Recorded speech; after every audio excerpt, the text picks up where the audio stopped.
welcome. We are all welcome to another conscious parenting tips. Today is Sunday and we want to talk about sibling rivalry on a more deeper part now, on a more deeper level. What are the effects? How has our parenting tips or parenting care affected the children that it leads into negative sibling rivalry? Yes, negative sibling rivalry, because the last time I talked about sibling rivalry, I talked about understanding and managing sibling rivalry, and it was just on the peripheral. But today I'm going to go deeper into talking about the effects. What are the things it leads to? What are the effects of sibling rivalries? The deeper part, the negative part, and the spiritual part of sibling rivalry. Yes, it can go as deep as becoming a spiritual warfare, a tug of war between siblings if not being handled or rectified the right time and the right moment. As a parent, we need to be aware. We need to be aware of what's going on between our children. So if not being identified or rectified the right time, it can lead into a spiritual welfare and spiritual sabotage in the nearest future. And that's what we are here to discuss about today. My name is Alalade James. I'm a Be Conscious coach. I talk about family, especially children, nurturing healthy children, nurturing healthy kids, how you can nurture them the right way you're supposed to do, expression of their innermost emotions. How do you know how to identify them? How do you see their emotions? Emotion actually speaks even in adults. Let's talk more of children. So how do you identify their emotion? So like I usually say, I am an advocate for child. I talk about their emotion, things they tend to want to say, but they don't have the right word to place it. They don't have the right word to say. They don't have the right feelings or the right word to identify their feelings. These are what I talk about. These are what I spill out. These are what I say in or on my page. And that's why I tag myself as Be Conscious Parental Coach. So while you are here, do well to sit, because you're going to get a lot of parental tips. You're going to get ideas. You're going to learn a lot of stories, experiences of what has happened physically, not just with the words of the mouth. And that's what we are going to be discussing today. Sibling rivalries. We are going to talk about sibling rivalries today, and I know a lot of us have experienced it in one way or the other. Sibling rivalries. What are the effects? What are the causes of sibling rivalries? So let's kickstart with it right now. What are the things that causes sibling rivalry? Yes, number one thing I would want to say is sibling rivalries start from the root cause, and the root cause of sibling rivalries are always the parents. Parents are always the starter or the initiator of sibling rivalry. Why did I say this? Why am I antagonizing, or why am I pointing at the parents? Yes, it is caused by parents, because most parents tend to compare their children to each other. Comparison, like I said in my previous video, is a thief of joy.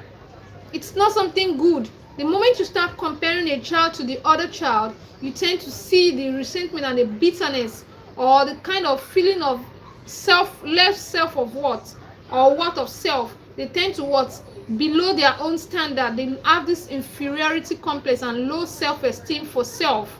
And with that, a child that is always being criticized or compared to the other child, at one point or the other, the child tends to feel like, what is going on? Why am I the only one that is not being favored? Why am I the only one that is always being attacked? Am I sure I'm in the right place? Am I sure this is my real family? Are you sure these people really have me at heart? Why are they asking this question? They are asking this question because they are always tagged as the bad child. You are not seeing the good part of them. Like I said the last time, I said every human and every child has their own good side.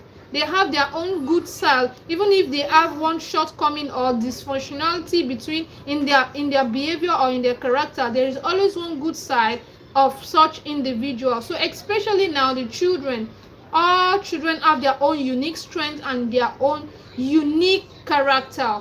So you can't assume them to be the same way their other siblings are. Every human on earth have different species. Even the thumb, even our thumbprints are all different. So you can't expect them to have the same character, the same behavior, the same emotional indulgence. You can't expect it to be on the same place. So this is why I said all children are like star and they shine differently. Even the moon and the star, they shine differently and even at different times.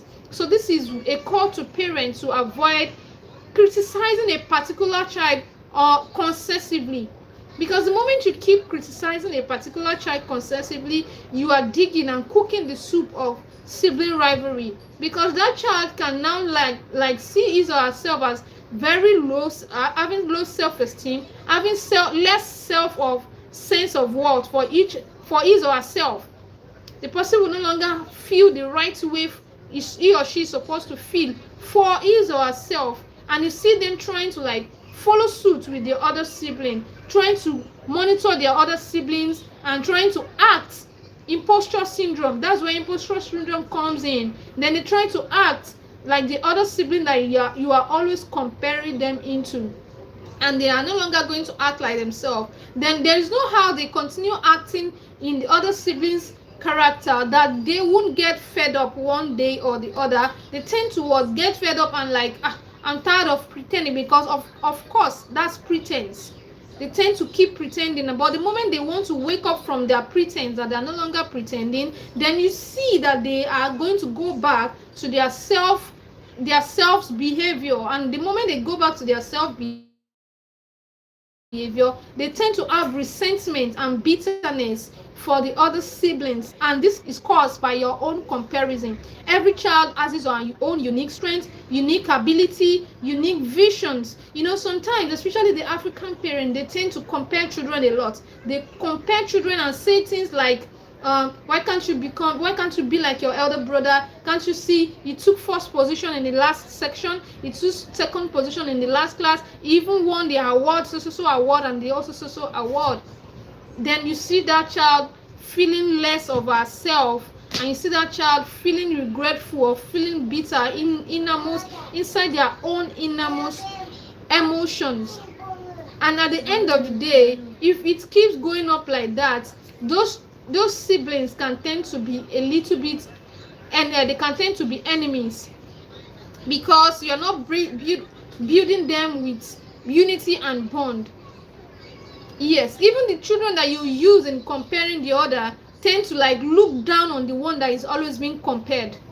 They tend to look down on them and see them as irrelevant, and they don't even want to associate deeply or the right way they are supposed to associate with that person. And you see such siblings and children competing for love and competing to do things the right way. I'm the one that is good, I'm the one that is better, and competition kicks in. After competition kicks in, jealousy kicks in. Immediately one succeeds more than the other, and as one is succeeding more than the other and jealousy sets in, you tend to see them sabotage each other at a point. They tend to start sabotaging each other, trying to go into spiritual welfare, trying to like do things against the other one that is doing well.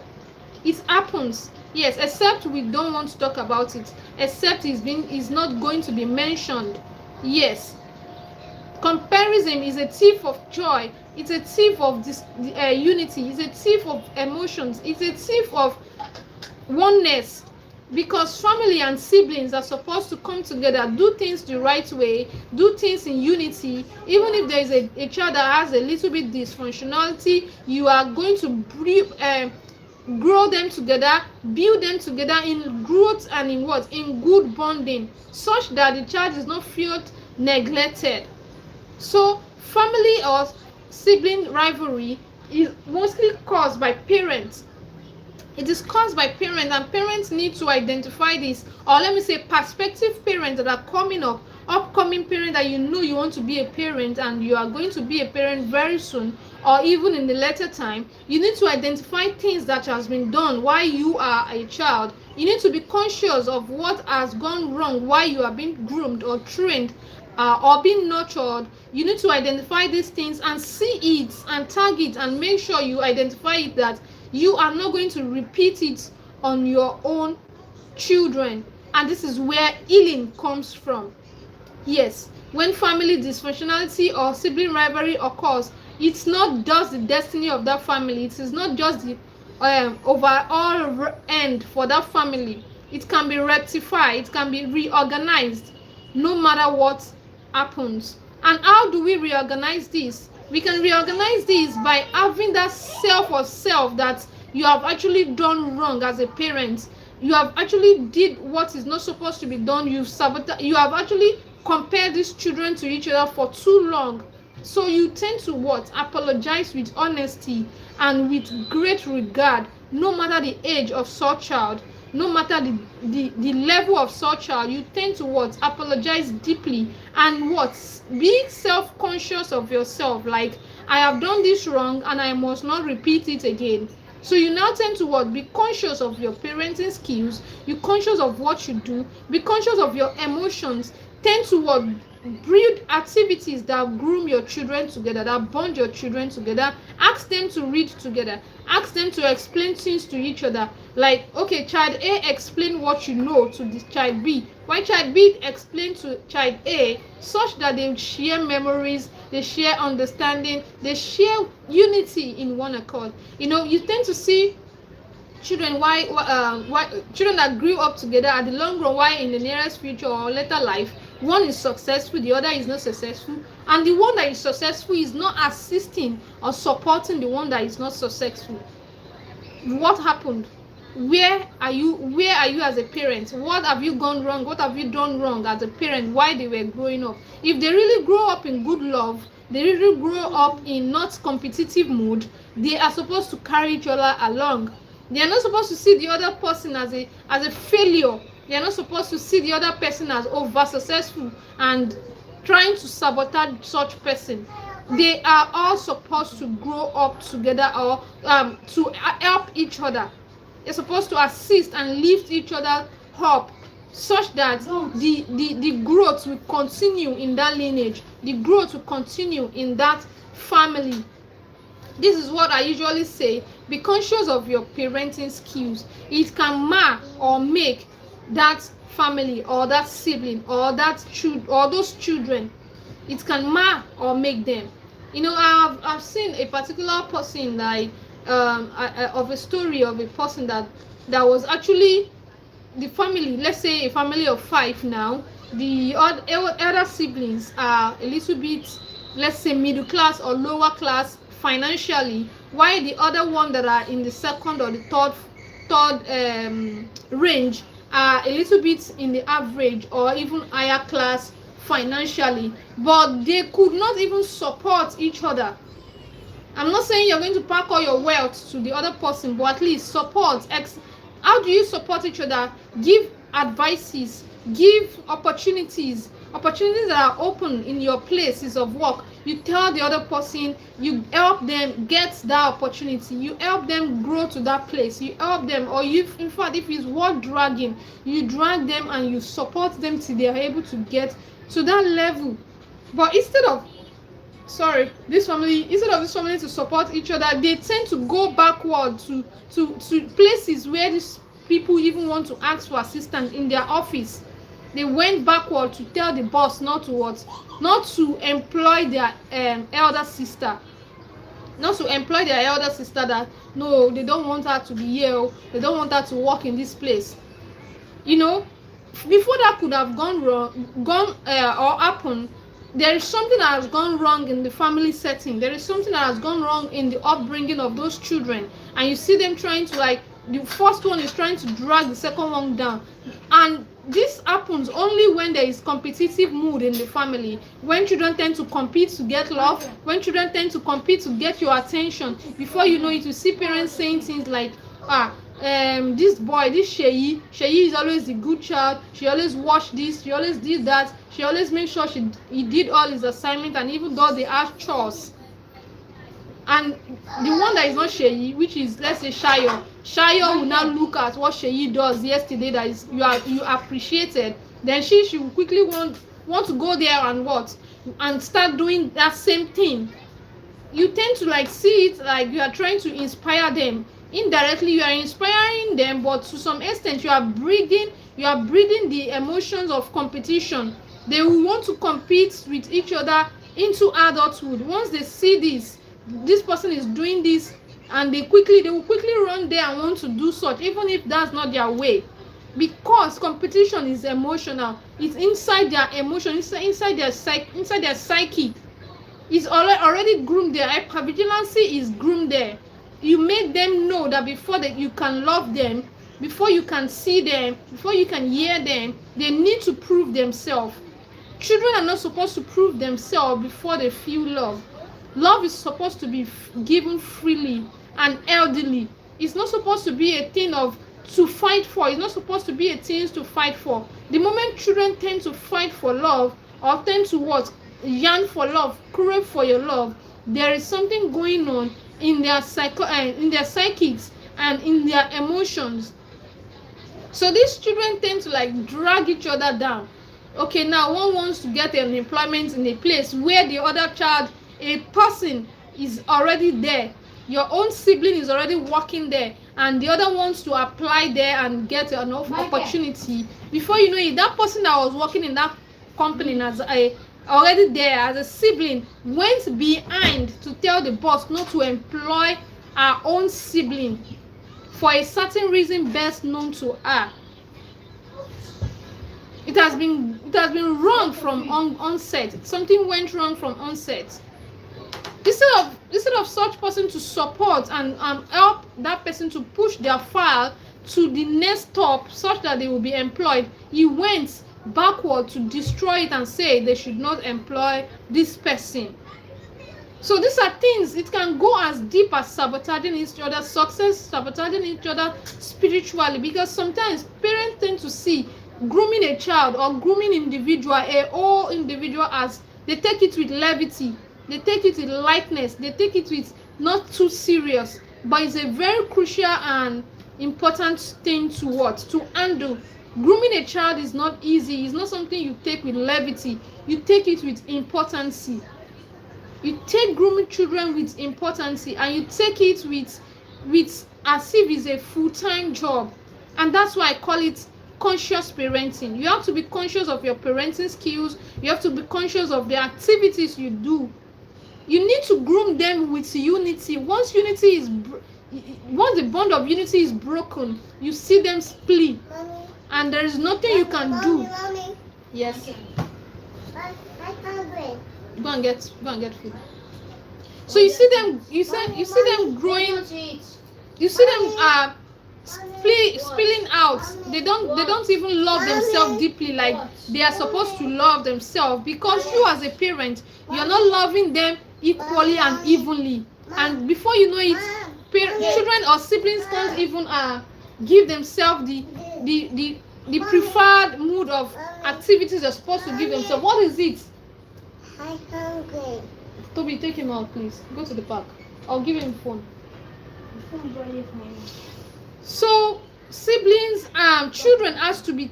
You need to take grooming a child with seriousness and a full-time job. Even if you work, I'm not saying you leave your work and face them concessively, no, but you need to take it with seriousness. Once you see any miscord or discord between siblings or children that you bet by yourself, even with other asada that you bring into the family, that you categorize as your child, you need to bring or build them with serious bond and with good bonding and healthy bonding. They need to do things together. They need to share things together. They need to understand themselves. They need to what? Pray together.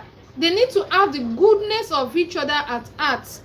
And this can only happen if you as a parent, you love them equally. You share the same thing. You share the same feeling for each and every one of them equally. One child is not being left aside. One child is not being criticized. One child is not being always compared or antagonized, no matter what he or she does. You always keep antagonizing such child. The moment you keep doing that, you are destroying other siblings' mind. You are disturbing their mind towards that child, because the child that is always being compared at will be seen as a bad person in the family, and every other siblings, which are the younger one or the other ones that are seeing you always criticizing this child, would always have this bad mind.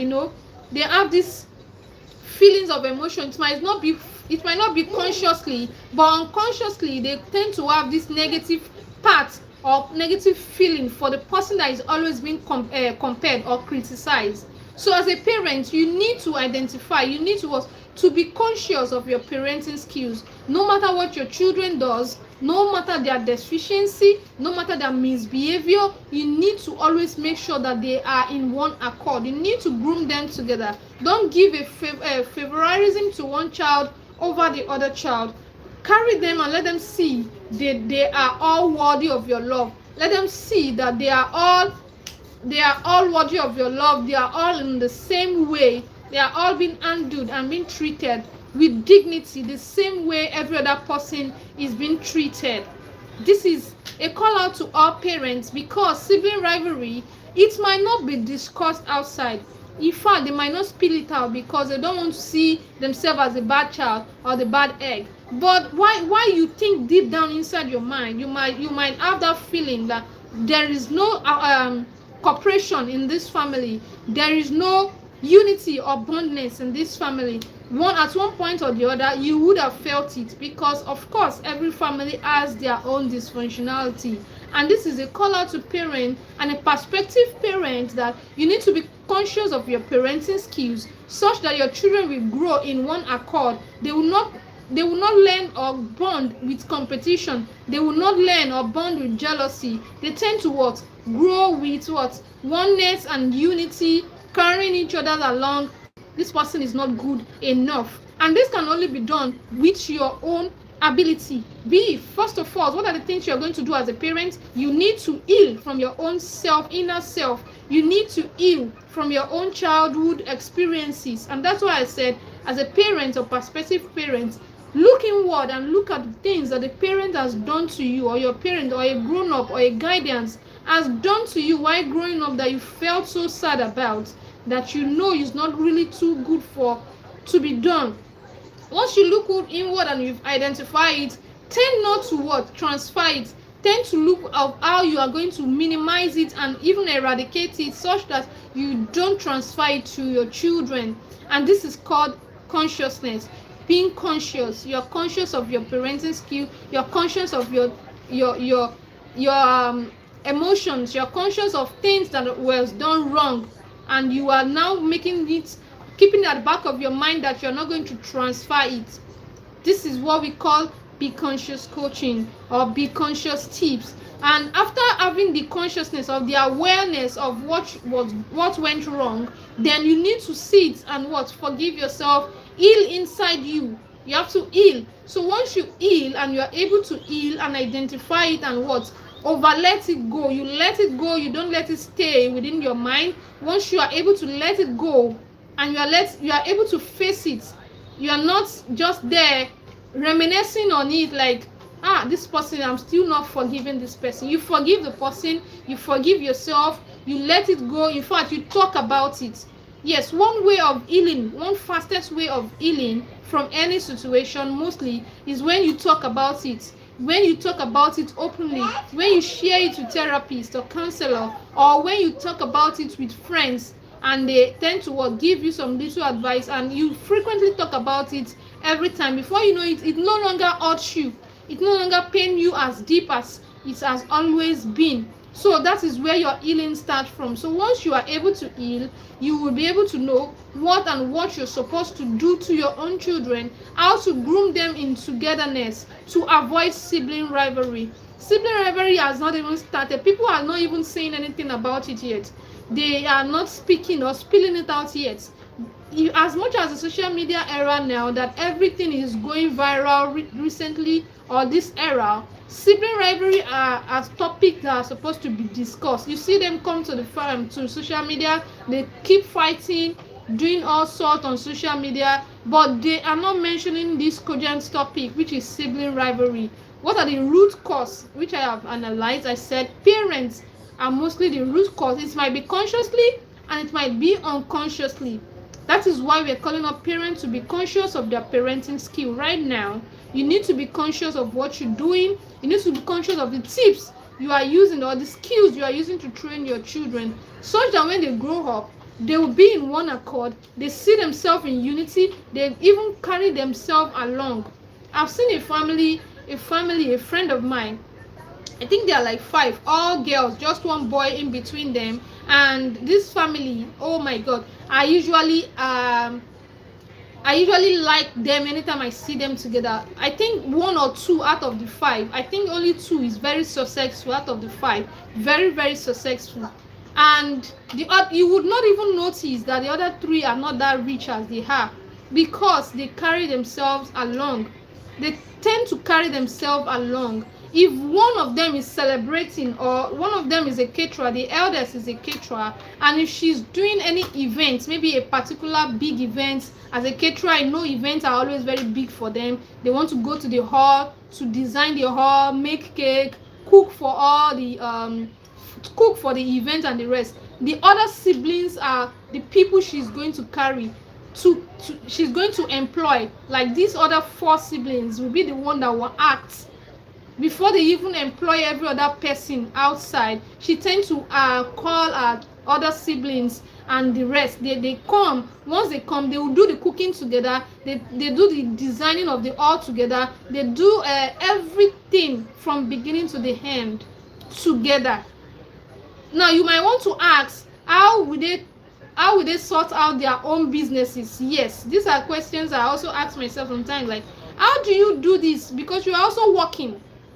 How do you do this? Then I tend to now observe this family to the extent I see that the other ones they will go to their place of work morning to maybe 4 o'clock or so. They now take excuse or give their bosses some kind of excuses, like, okay, I have this event that I'm going. They tell their boss that, okay, for today, tomorrow, and next tomorrow, you have to excuse me. They take permissions. Then once they take a permission, they now quickly go to their elder sister's events, and they will be there to support her fully. And before you know it, it goes right. Even if other outsiders want to spoil it or destroy that event, our own siblings are always fixed. They are always fixated at every junction or at every part of the event. Maybe in the designing, the other one of the sisters will be there. In the catering department, one other sisters will be there. In arranging of things, another sister will be there. So there is no how outsider wants to destroy or sabotage such events. No matter how tired they are, no matter how stressful their job is, they tend to follow each other to every activities. After the other sister finished celebrating or doing her event, maybe the second child also wants to have an event. Even the elder sister that is also very rich will come from wherever she is. All of them will face that event and finish it and sort it out. You see them carry it with dignity. You see them help each other with strong emotional seriousness. There was the one that was supposed, that is my friend, was actually opening a shop one day. She was opening a shop and she was trying to like fix things, call the carpenter, call the painters to fix things in her shop, like a 2-bedroom flat. So she was fixing things. Go down. So she was fixing things, and I saw almost, in fact, all of them, not almost all of them, the 5 of them were there. The other sister was sweeping, was using her hands to sweep and mop the ground, the tiles. She was mopping. Another one was, even before I got there, I thought I would be early. As early as I was, all other family, all other siblings were already there supporting. Even the mother was there supporting her. And this is what we call cooperation and bonding together, unity. There is no discord in the sense that, oh, she's not rich because she doesn't have money.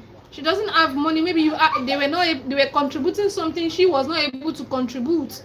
There is no discourse of that nature.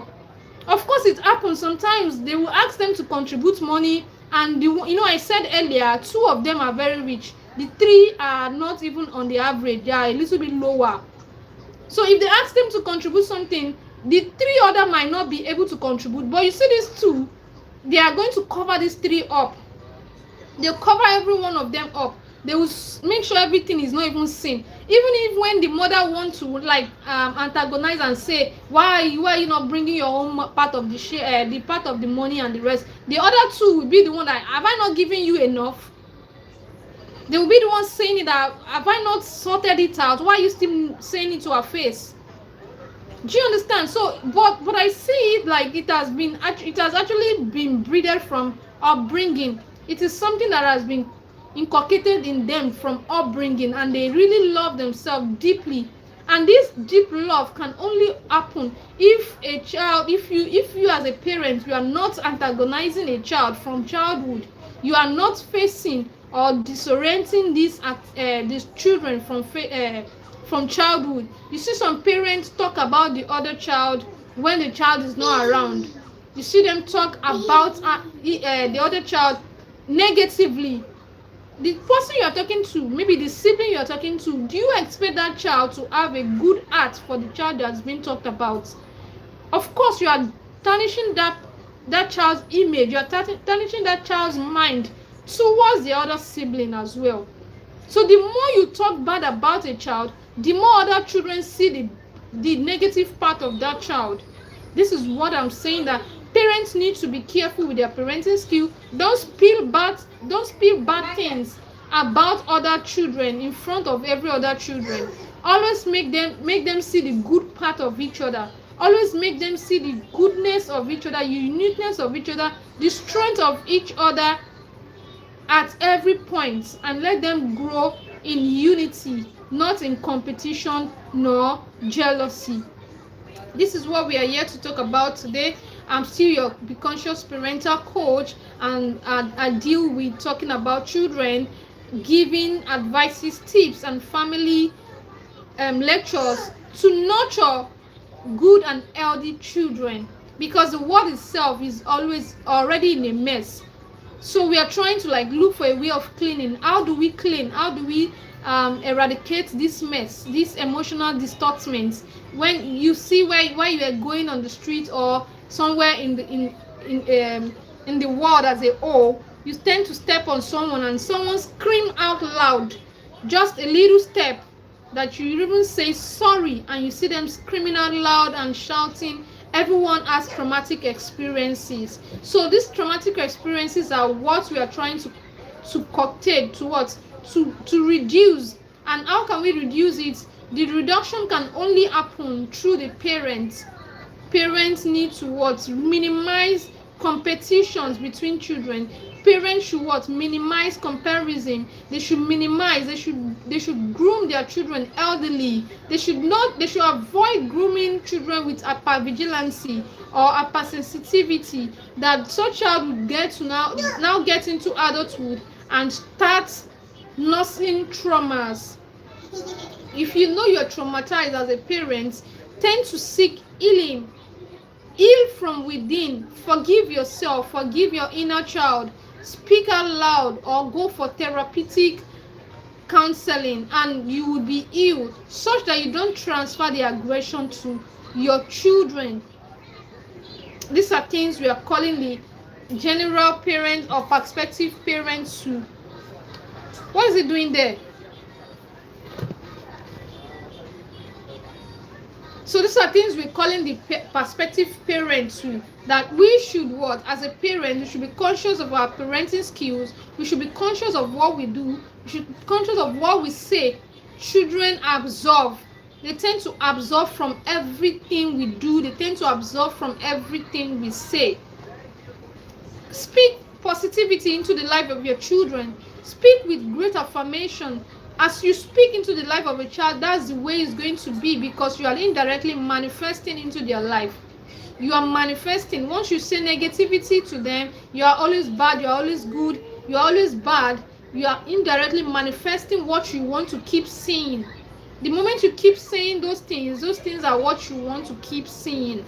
So as you have known this as a parent, you need to be conscious of your parenting skill and be conscious of your activities such that it doesn't affect your children mentality and in their emotion afterwards. I believe all of us want to groom children that are healthy and children that can actually face their peer or face whatever it is that is going wrong or right in the future, not traumatized children.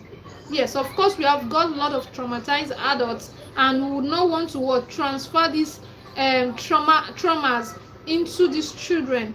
And that's the first point we are going to identify, is to identify that you are traumatized as a child or you need healing as a parent. Once you are healed, you will be able to to curtail or to reduce or to be conscious of your skills and the manners of ways you train your own children. This is what we have been talking about, conscious parenting. Thanks for joining. Let me see who are there. Hello, someone said hello. My boyfriend cheated on me. Oh my god. Oh, thank you. One said I love you. Thank you.